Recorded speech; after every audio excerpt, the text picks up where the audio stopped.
আমার নবী মুহাম্মদ রাসূলুল্লাহ সাল্লাল্লাহু রওজা মুবারাকা থেকে আমাকে আপনাকে চিনে এবং কি আমাদের দুরূদের আওয়াজ তিনি শুনে। আল্লাহু আকবার।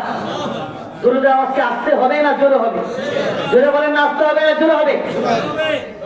ভাইয়ার আমার, আলোচনার মুকাদ্দামাতে একটি হাদিসে মুবারাকা শোনাচ্ছি। বিশ্ববিখ্যাত ইমাম শামসুদ্দিন সাখাবী আল কওলুল বাদি' ফি সলাতি আলা নবিয়্যিল হাবিবিশ শাফি, বিশ্ববিখ্যাত কিতাবের মধ্যে বলেন, পৃথিবীর মানুষ শোনো, মান সাল্লা আলাইয়া ওয়াহিদা ওয়া মান সাল্লা আলাইহি আশরা, যে ব্যক্তি আমি নবীর উপরে একবার দুরূদ শরীফ পড়ে কতবার? জোরে বলেন কতবার? তার উপরে সাথে সাথে 10টি রহমত নাজিল হয়ে যায়। সুবহানাল্লাহ। ওয়া মান সাল্লা আলাইয়া মিয়াতান সাল্লাল্লাহু আলাইহি আলফ মাররাত, যে ব্যক্তি আমার উপরে মিয়াতান মানে 100, জোরে বলেন মিয়াতান মানে কত? 100। যে ব্যক্তি আমার উপরে 100 বার দুরূদ শরীফ পড়ে তার উপরে আল্লাহর 1000 রহমত নাজিল হয়। সুবহানাল্লাহ। আল্লাহু আকবার বলেন। ভাইরা, এই হাদিসের শেষাংশে রাসূল বলেন, ওমান সাল্লা আলাইহি আলফ মাররাত লাম ইয়ামুত হাত্তা ইয়ারা মাকআদাহু মিনাল জান্নাহ, যে ব্যক্তি আমি নবীর উপরে 100 বার দুরূদ শরীফ পড়ে কতবার?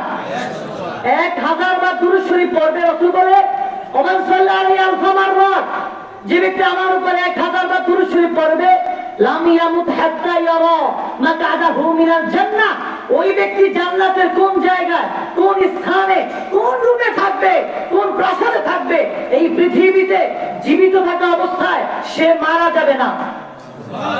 চিৎকার দিয়ে বলে আল্লাহু আকবার। অর্থাৎ আপনি নবীর উপরে 1000 বার দুরূদ শরীফ পড়লে এই পৃথিবীতে থাকা অবস্থায় আপনি জান্নাতের কোন জায়গায় থাকবেন এটা আগে স্বপ্নে দেখবেন, তারপর আল্লাহ আপনাকে মৃত্যু দিবে। ভাইয়ার আমার, বন্ধুরা আমার, এজন্য উঁচু সুরে রওজা মুবারাকা থেকে আমার নবী আমাদেরকে শুনছেন, আমাদেরকে দেখছেন, এই বিশ্বাস আছে তো? আছে না? ভাইয়া, তাহলে আমরা মায়া করে দুরূদ শরীফ পড়ি। আল্লাহুম্মা সাল্লি আলা সাইয়্যিদিনা মাওলানা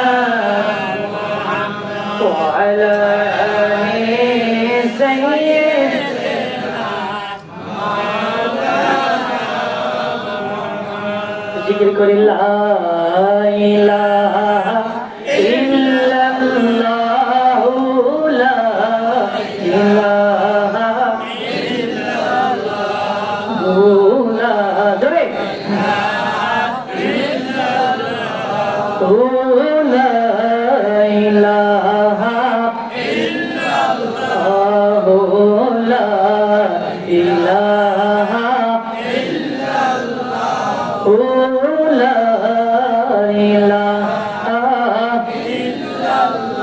حسبي ربي جل الله ما في قلبي غير الله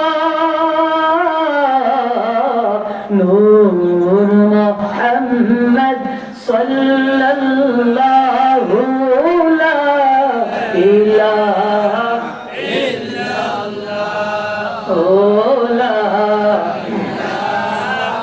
إلا الله